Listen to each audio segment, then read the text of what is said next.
to Z Mysteries, Super Edition 4, Sleepy Hollow Sleepover by Ron Roy. Chapter 5. Everyone started yelling. All the kids jumped off the stumps. Dink saw Officer Clever yank a cell phone from his pocket. "Fire department, quick!" he yelled into the phone. Then he charged into the woods toward the flames. The kids all started to follow. Officer Clever turned around and spread his arms. "No, you kids stay here. We'll take care of this."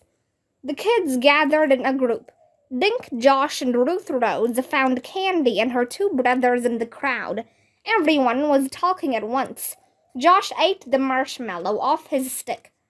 "This is amazing," Andy said. "This never happens in New York City." "I wondered if a spark from the bonfire started the hay on fire," Ruth Rose said. "I bet it was some weirdo who did it just for kicks," Adam said. Dink suddenly remembered the Headless horseman who had ridden past their cabin. He was carrying a jack-o'-lantern. Had it been lit with a candle? Had the horseman come here and burned the wagons? "What happened to the horses?" Josh asked.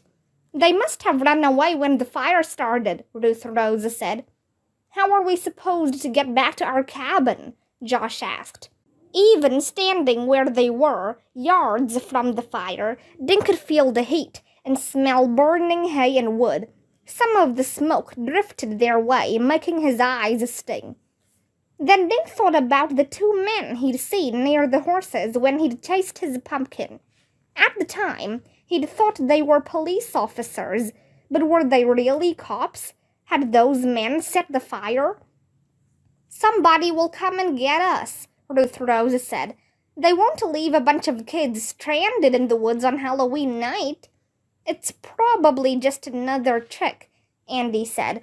"The cops faked it to get us real scared. In a minute, they'll probably all bust out laughing." "You think those burning hay wagons are fake?" his brother asked. "Get real, Andy." Just then they heard a siren in the distance. "That must be a fire engine," Josh said. "They'll never get here in time," Dink said. "Those wagons are burning to the ground." A few minutes later, two fire engines roared into the clearing. Some of the cops ran to meet them. Dink saw the officer dressed as a spaceman. Every time he took a step, the heels of his sneakers lit up. Dink's mind flashed again to the two men he'd seen in the woods. One of them had something shiny on his feet.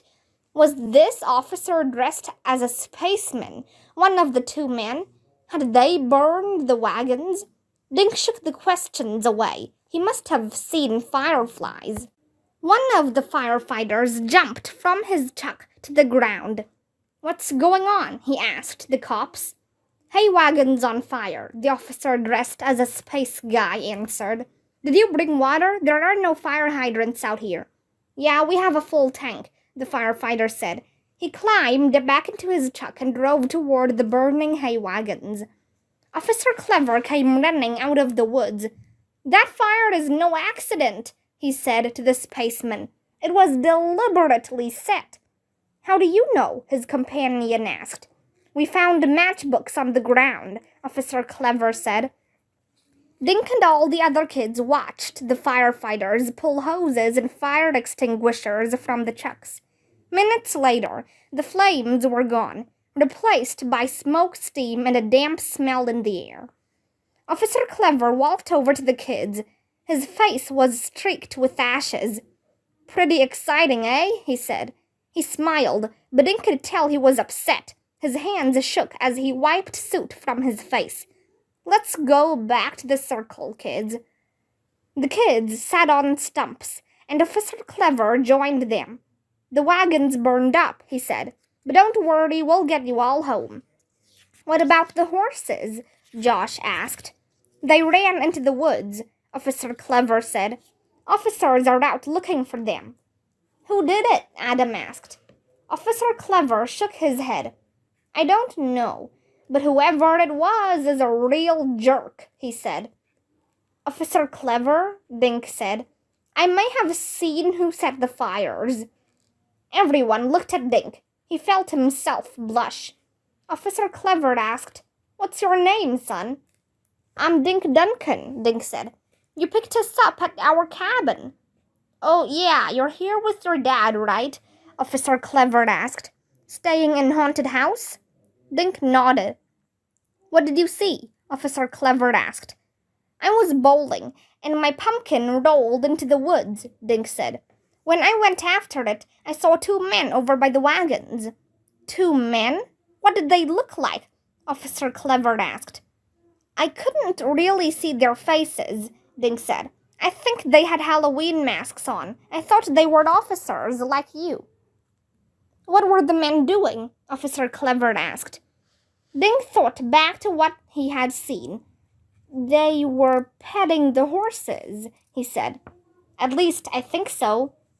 So you didn't see these men actually set fire to the wagons?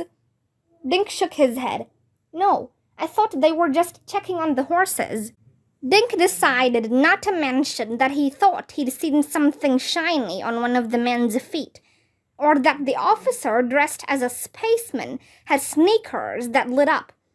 Officer Riley joined them. We have a problem, he said to Officer Clever.